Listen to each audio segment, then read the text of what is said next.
People didn't want to talk to me very much after that. It was a pretty difficult time. You know, it's the last race of the year. You don't have a chance to redeem yourself. We lost the championship by 1 point, so I tried to not be too hard on myself, but yes, I am very hard on myself, especially, I mean, it's something that doesn't leave your mind very, very quickly. My failure?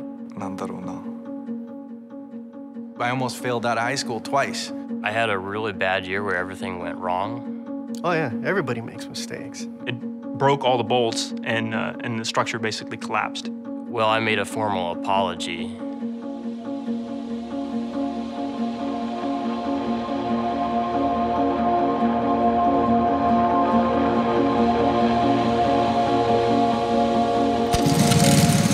I can remember when I was out at the go-kart track one day, you know, you use a stopwatch and time the lap, and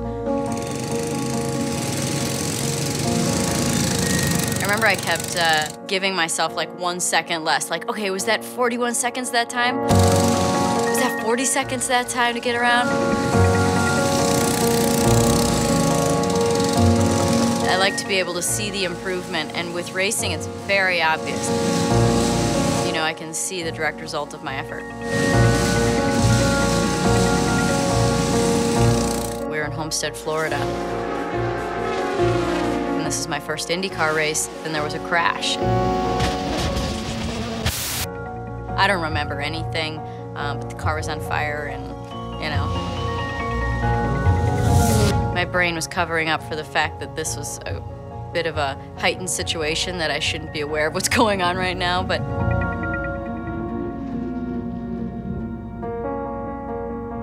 I woke up in the medical center and there was a bright light above me, and Father Bob is over here to the left, and I've got needles in my arm, and you know, it's, so that was probably the worst moment.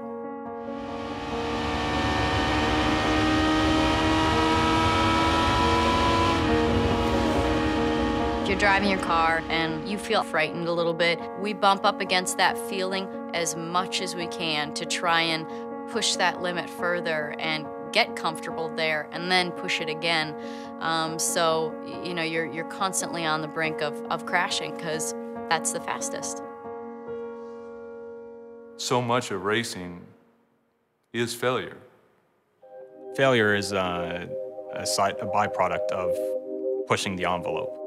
You push the envelope of performance until things fail. When you fail, it's not necessarily looked at as a bad thing, as long as you learn from it and make something positive out of it. Honda's not a car company. Of course, Honda started as a motorcycle company. More than anything, Honda's an engine company. From the president on down, throughout its history, it's been engineering-oriented.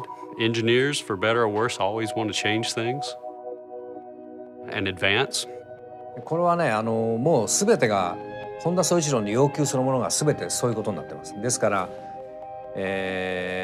まあ100回トライして、99回失敗してもいいんだと。本田宗一郎の考え方そのものが、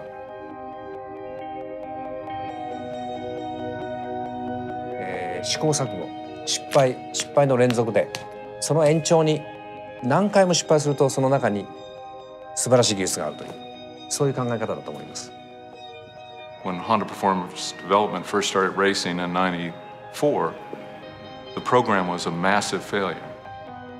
We had a lot of engine problems. We had a lot of engine failures. Here on lap number 10 is making an unscheduled stop in the pits. We blew the turbocharger off the engine in several places. The corner workers are reporting that there's a fire in the left rear of his car. Say 15,000 revolutions per minute. Sometimes the whole bottom end would blow out of the engine. That's that Honda engine car, and it is in trouble now. I mean, just blew into like a million pieces. Could it be more trouble for the Honda engine? In the seat, in like a 5-gallon bucket, was all these engine parts from everything that was blown out of the bottom of the engine. I mean, there was pistons, there was con rods, or pieces of block and bearings and stuff. And one of the Japanese engineers that was here on assignment was all concerned because he was afraid that there were other pieces of the engine out there on the racetrack that they failed to pick up. And he was all concerned that our competition would learn our know-how and we'd lose our confidentiality. And I'm saying, what's there to worry? I mean, no one would even want to know what's in our engine. There were a lot of failures in 1994. And those failures led to a new engine in 1995. We improved it step by step to a point where finally in 95 we won our first race, and 96 we won the championship.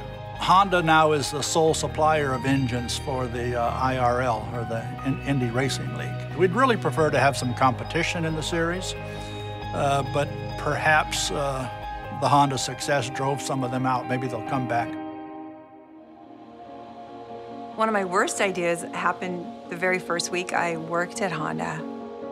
And my boss said, okay, I'm going to Japan in a couple weeks and I need proposals for new colors for all the 96 models. It's like Civic and Accord wagon. And I just completely panicked because, I mean, literally I was asked to do more in my first week at Honda than I had done 4 years at my previous job. I had been really wanting to do an orange car, really wanting to do orange. And decided, okay, 96 Civic, we're gonna do orange. Really without doing my homework completely, I proposed this color. I get in this big room and it's, you know, sales, engineering, and design. It's the balance of powers where everybody makes the decisions, you know, to see what goes into mass production. And I think they're all looking at this new person, this new designer, thinking, well, maybe we should trust her. So they went ahead and they put the orange into production and the dealers flipped. It's like, what is this hideous, hideous color? It's like, stop production of this immediately. That's okay, right? I mean, if you've got a boss that's telling you to take a chance, and if you make a mistake or fail, you know, just try not to do it again, and try to learn from that, you know, that's a good thing. I mean, you take chances, you know. I think everybody in that room understood they were taking a chance, but they were willing to take that chance.